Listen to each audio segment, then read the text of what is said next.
Hello, I'm James. I want to welcome you to look at a practice I've developed. I'm now practicing to talk. I have not been training to talk. I'm not a trained entertainer in terms of speaking.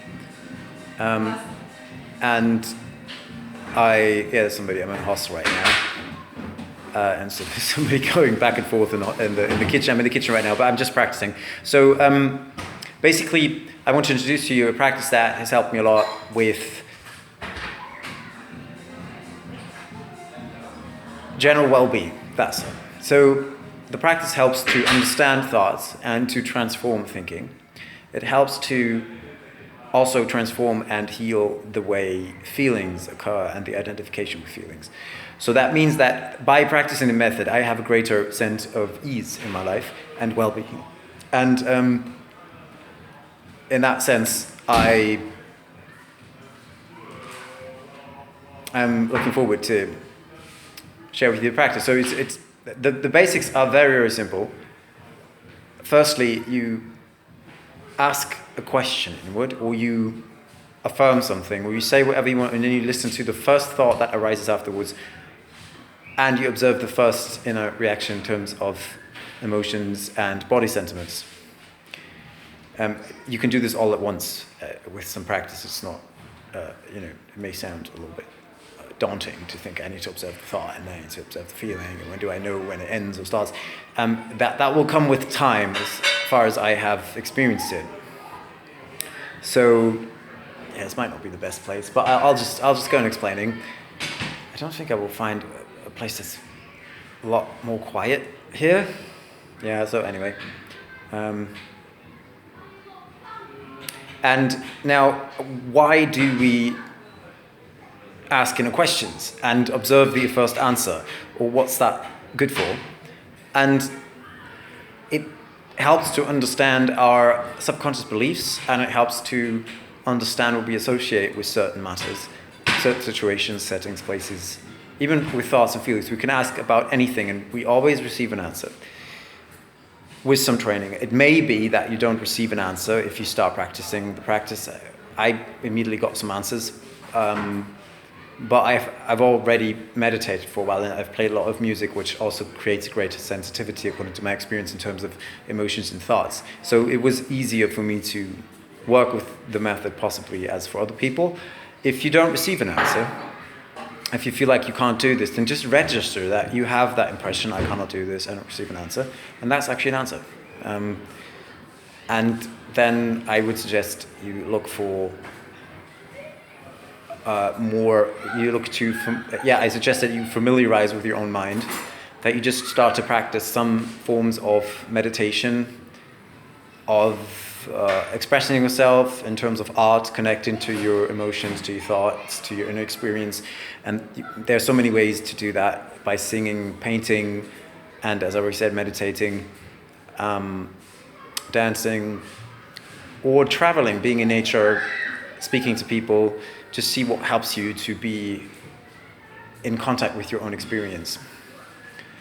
And meditation is very good because that is really explicitly directed to connecting with our own experience, to become aware of our own experience. So therefore, look at mindfulness meditation, that can help. Yoga Nidra, sleep yoga can help. And that's it. Is it necessary that I explain more now? I would say you could start, so you look for a subject that matters to you. It's either something you want to improve, or a problem that you have that you want to dissolve, or that you want to find a solution for. So right now I can ask myself, what would it take for me to be in really good health in the future? That's something that I've been asking myself a lot. Recently, I just would appreciate to be really well. And therefore, I ask, I can say, what would it take for me to be really well in 5 years from now concerning my all-over health, happiness? Okay. Happiness is the answer, and it is accompanied by actually a tense feeling. That's what I observe. So what I can do is to ask, okay, what does happiness mean in my life? Rage kindnesses. So there's some sort of dissonance, something doesn't really work. And what does rage kindnesses mean?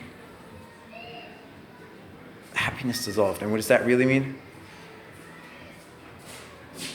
that I take apart the different parts of my inner construct of happiness. So it seems to be like there's some difficulty, like my mind is basically searching for what I believe about happiness. And then it brings about a first answer. That first answer then can help us to further understand our subconscious reasons for our choices.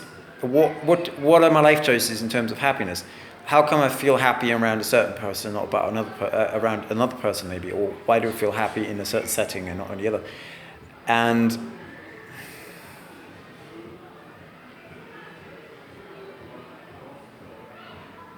it doesn't feel good right now. I'm missing the point, am I? Because I have this very tense feeling. So I can, now if I look at my way to explain it, I can look at that feeling, I can examine it, I can ask different questions about it. And the practice goes a lot further than just asking questions and getting a first answer. I can even ask for, like for example, I could say if this problem with my explaining the method would be a ideal future scene in 5 years from now. So it's the year 2028.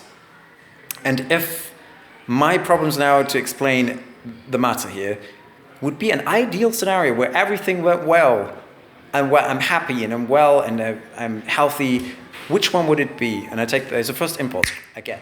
And I say, okay, that situation is now, where am I, what's going on, what do I see, what do I hear, what do I feel?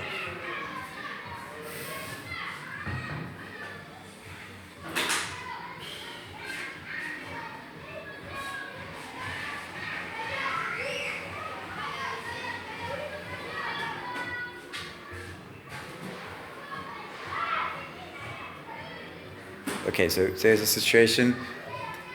There's somebody, give me that scroll. Person saying that, and it's actually a person I know quite well. I have known for many years. Do I know anyone well? Do I know my own mind well? But I know I have known the person for many years, and the person says, "Give me that scroll, and I'll put it in the safe. You cannot have it lie around here like that." And then there is. You've got a house for your writing and it's been a great success. So there's something good, but there's also a difficulty that I have apparently left a scroll lying around. Now, if all of this sounds a little bit too abstract to you, like, well, what the heck are you thinking about? If you think that's all right. Because I've been training that and I can basically ask for anything. My mind will construct some sort of scenario out of any inner impulse that I give. And then I can look at that situation, have various options to work through that future vision. I can even it is like a dream. Actually, it is a dream. So I have trained my mind to be in a state of dreaming while I'm awake. I can still be aware of my material surroundings. And at the same time, I can navigate through a universe that my mind constructs like a dream. And then I can work through that dream and basically heal that which is pain in there or that which doesn't work. And now I'll just try this as a matter of example. This is advanced, so you don't have to do this immediately, okay? But I can say, okay, I'm going to go back to that scenario. I just envision it. I'm back there. And now it's a dream reality, so I can call on any helper I want, just call a friend. Okay, I think of a friend. I say, can you please come into that scenario? What do you see in that scenario? What's going on? Do you know what the problem is there?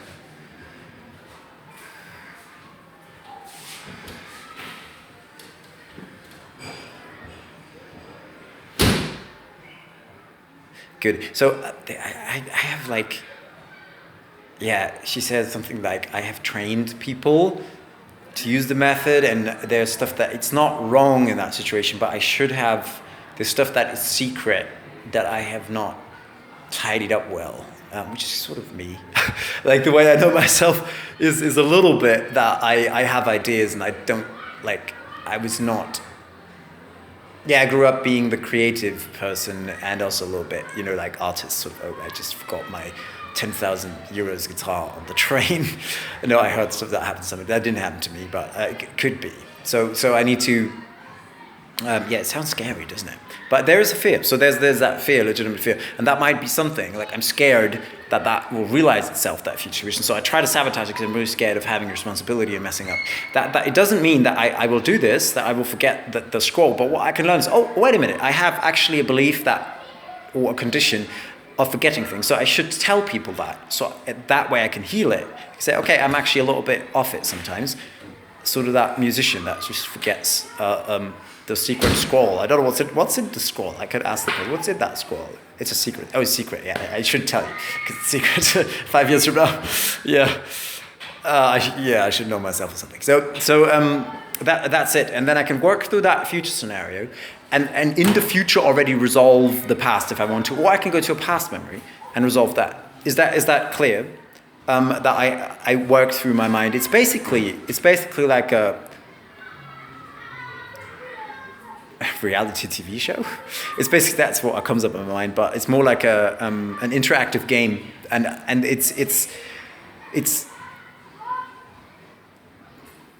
it's not a safe zone as such. So you need to prepare to work with your mind. If you're not familiar with the mind, don't go to the most spectacular stuff. That is not even the most spectacular stuff, but it's quite interesting. It takes some time to stand emotions. It takes some time to learn to do that. Don't just start doing, if you start skateboarding, don't jump down 15 stairs. Like I'm just gonna try to skate as fast as I can, and then I would just do like a kick flip down 15 stairs. Might be wrong. So you need to, yeah, probably not a good idea. And a similar thing is for the mind. The good thing is with meditation, you're not jumping anywhere, so you can sit there. But nevertheless, you need a training to stand your own emotions, and that comes first. So check everything I've said, and decide if you are ready to practice that method, and if you are ready to be in contact with your emotion. If you have doubts that you are, then take that seriously. You can either work through those doubts like I did just now and ask different questions about it, but maybe you don't want to do the questioning just yet. Maybe you just want to do a practice to become aware of your emotions and to stay with them, and then you go on to the next level. And I need to say that is out of my own experience. I made a lot of mistakes using that method. I'm sorry about that. And what I want to do is to share with you my practice so that you can benefit from it and you don't make the same mistakes that I have made. In that spirit, I wish you all the best, and I'm over 10 minutes now. I'll leave it with that now. It feels a lot better now having clarified how come I had that inner pain here in the chest area and there sort of, is that solar plexus, around solar plexus. So I have clarified that. There's somebody starting to cook here now. So I'll just leave it with that. And yeah, may you benefit greatly from the practice. See you next time.